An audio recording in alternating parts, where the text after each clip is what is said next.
Ohayo ka-san! Tara, samahan mo kong gumawa ng Niku Udon.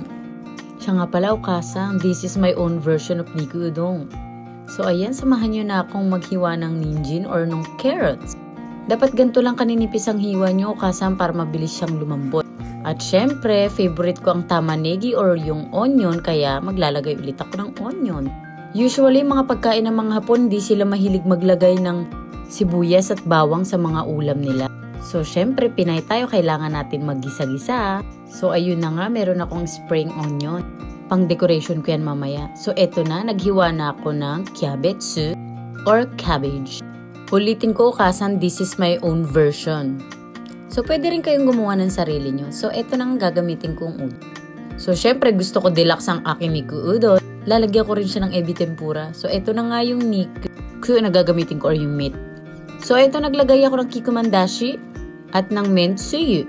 Yung mentsuyu, yun yung para sa noodles. Yun yung magiging panlasa ko mamaya para sa sabaw. At ito, maglalagay lang ako ng konting dashi. So, ito na, umpisahan na nating maggisa-gisa. So, naglagay na ako ng goma abra or sesame oil. Iginisa ko na ang sibuyas. Sinunod ko na yung carrots. So, pinalambot ko lang ng konti yung carrots. Sinunod ko na agad yung niku or yung meat. Siyempre, Okasang igigisa natin yan. Basta Pinoy, mahilig sa gisahan. So, lalagyan ko siya ng konti lang na salt. So, eto na. Dadagdagan ko lang ng konting tamis. Konting-konti lang talaga as in. At nilagay ko na agad ang cabbage.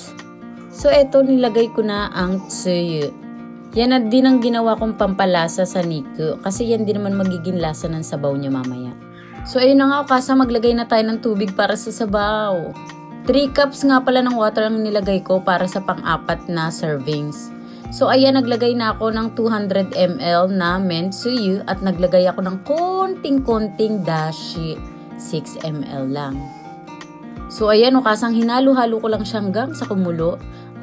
Para sa iba, okay na yung alat, kaya lang kasi matabang yung mga dila namin, kaya naglagay pa ako ng konting tubig. Ay na, bahala sa panlasa nyo mga Okasang. So, eto na, papakuluan ko na tong noodles or yung udon. So, itong udon, pwede naman siya sa dense range, kaya lang mas gusto kong pakuluan. So, pinakuluan ko siya ng 3 minutes lang, mga Okasang. So, ayan na, kumukulo na siya, hahanguin ko na yan. So, ayan na, for the platings na naman tayo, Okasang. Grabe, gustong-gusto to ng asawa at ng biyanan ko. You must try it, Okasang. So, syempre, Okasang, mahilig talaga ako sa veggies. Yung iba, hindi sila naglalagay ng gulay dyan. Pero ako talaga, mahilig kasi kami sa veggies, family ko. Kaya binudburong ka maraming gulay. So, ayan na, ilalagay ko na tong ebi tempura. So, maglalagay na rin ako ng sabaw after nyan. So, ayan na yung sabaw, mainit, masarap sa taglamig. So, ayan na. Ready to serve. Itadakimasu!